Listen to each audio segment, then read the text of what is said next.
जोहार, नमस्कार। YouTube channel देश की बात से मैं शैलेंद्र कुमार। दोस्तों, अभी चूंकि आज शाम तक सारा आंकड़ा साफ हो गया है झारखंड विधानसभा चुनाव में, और लगभग सभी 81 में से कुछ को छोड़ करके बाकी सबका एकदम रिजल्ट आउट हो चुका है। और इस बीच हम हैं झारखंड के सबसे हॉट सीट कहे जाने वाले कोडरमा में, जहां पर कई कयासों के माध्यम से, कई एग्जिट पोल के माध्यम से स्थिति विपरीत बताई जा रही थी, बावजूद यहाँ पे एक चौंकाने वाला स्थिति आया। तो हम भाजपा कार्यालय डोमचांच में हैं, भाजपा कार्यालय के पास, और ये वो लोग हैं जो इस कैंपेनिंग, इस चुनाव को एकदम पूरी तरह से लड़े हैं, सामने फ्रंट फुट पर के आकर के, और कहीं ना कहीं जो समीकरण था उसको बदल करके दिखाए हैं। भाजपा आईटी सेल के परमांशु कुमार हमारे बीच में हैं, सुजीत जी हैं, पेकी जी हैं, अनूप जी हैं, मुकेश जी हैं। सभी नौजवान पीढ़ी हैं जो आज पुनः विशेष करके डोमचांच में भाजपा का मत प्रतिशत बढ़ाकर, विशेष समर्थन दिलाकर, विशेष रूप से बीजेपी को यहां से विजय दिलाए हैं। तो आइए हम बात करते हैं। सबसे पहले आप सभी नौजवानों को बहुत बहुत बधाई। आपने जिस स्तर से काम किया उसका परिणाम आया। हालांकि आपने जो राज्य स्तर का परिणाम का अपेक्षा किया था उस पर सफलता नहीं मिली, लेकिन कोडरमा में हैट्रिक लगाते हुए नीरज यादव जो है फिर से विधायक बन चुकी हैं तीसरी बार। और इस पर आप क्या कहेंगे, क्योंकि 2 दिन पूर्व हम लोग विश्लेषण में बैठे थे, वहां पे आपने कहा था कि हम यहाँ पे जीतने जा रहे हैं और झारखंड में जो सरकार बनेगी अगर मेरे विपरीत बनी तो उसको विधानसभा से बाहर निकालकर सड़क पर लाएंगे। तो आप बताएं सबसे पहले कोडरमा का हाल। सबसे पहले सबको जोहार, और कोडरमा की जनता को बहुत बहुत धन्यवाद, और ऊपर से डोमचांच की जनता को बहुत बहुत धन्यवाद, क्योंकि जो सबसे ज्यादा लीड अगर हम लोग देखें तो डोमचांच की जनता ने दिया, और जिसका परिणाम रहा कि डॉक्टर नीरा यादव जी हैट्रिक लगाने में सफल रही।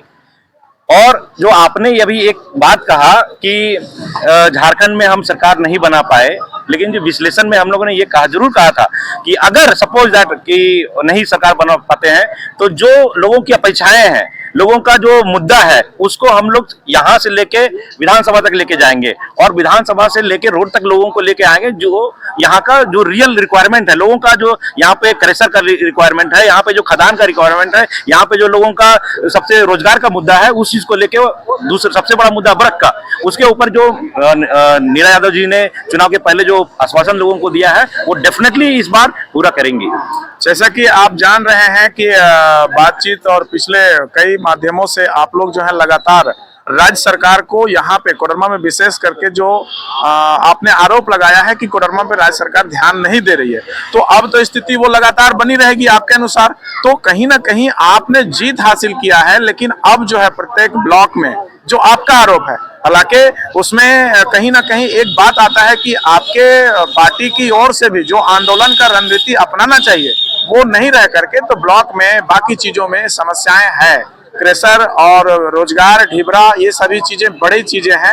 लेकिन जो छोटी चीजें हैं, विशेष करके आप ये समझिए कि आम लोगों का जरूरत पूरा होता है थाना से, आम लोगों का पूरा होता है बिजली ऑफिस से, आम लोगों का जरूरत पूरा होता है ब्लॉक से।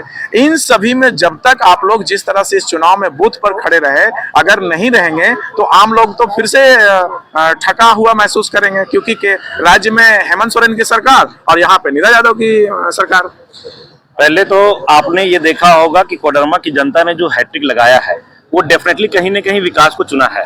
तो अगर नीरा यादव जी ने काम किया है और आगे इससे बेहतर काम करे, इसीलिए इनको तीसरी बार चुने हैं। चाहे वो ब्लॉक का मुद्दा हो, चाहे वो थाने का मुद्दा हो, इस बार थाने से अगर किसी प्रकार का होता है उनका भी घेराव होगा, ठीक है। अगर ब्लॉक से भी कोई किसी प्रकार करप्शन का आता है तो वहां पे भी इस बार धरना दिया जाएगा। और इस बार मैं पहले भी बोल चुका हूँ, 2 दिन पहले भी बोल चुका हूँ, इस बार विधानसभा से लेकर रोड तक चलेगा, और रोड से लेकर विधानसभा तक भी बातें को उठाया जाएगा और पूरा मुद्दा को घसीटा जाएगा।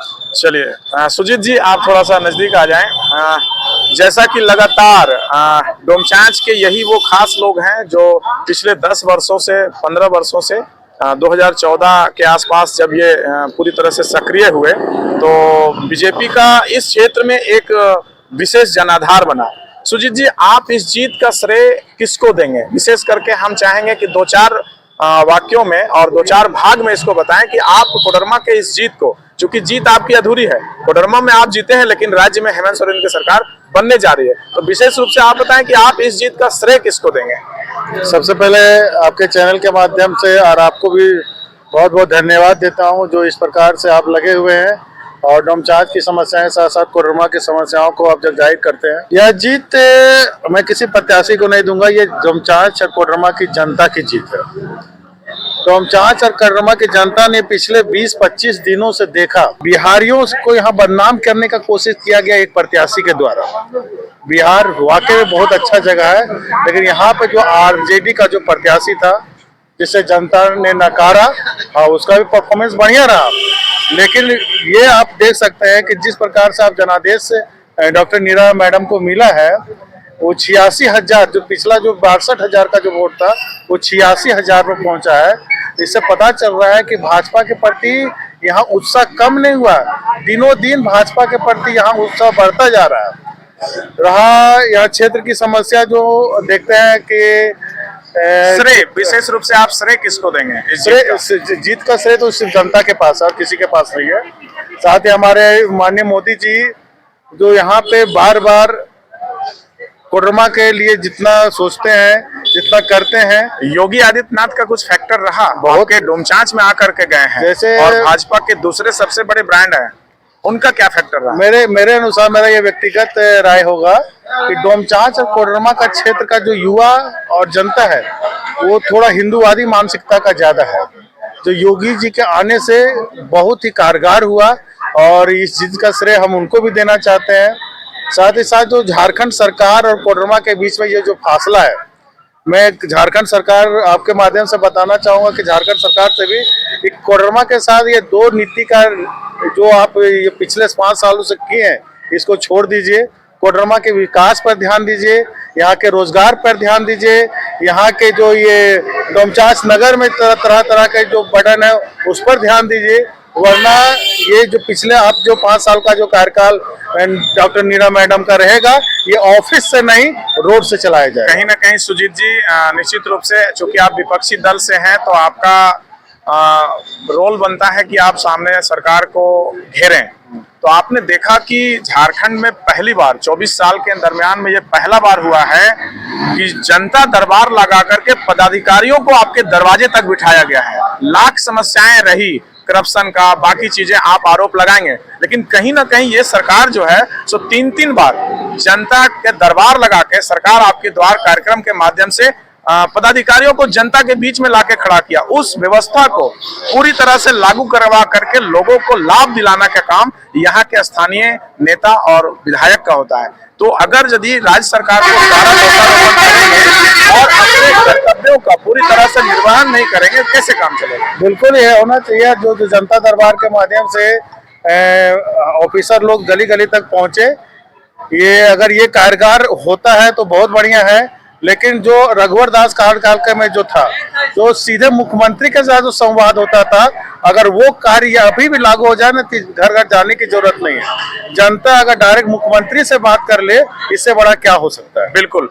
चलिए, जैसा कि जनता अगर मुख्यमंत्री से बात कर ले तो इससे बड़ा क्या होता है। कहीं ना कहीं एक अपने तरफ से प्रयास रघुवर दास किए थे और वही प्रयास दूसरे तरीके से हेमंत सोरेन भी किए जनता के बीच जाने का, और कहीं ना कहीं राज्य में अगर उनकी मैच्योरिटी बढ़ी है तो कहीं ना कहीं उनका 2-3 कार्य, विशेष करके अंतिम समय में जो मैया योजना आया, बिजली बिल माफी आया, और साथ ही साथ जो आपका जनता दरबार है वो भी काम किया, और इससे प्लस जो आयरन लेडी के रूप में कल्पना सोरेन आई, वो कहीं ना कहीं एक अलग कमान संभाली और एक स्टार प्रचारक के रूप में जा करके एक माहौल बना।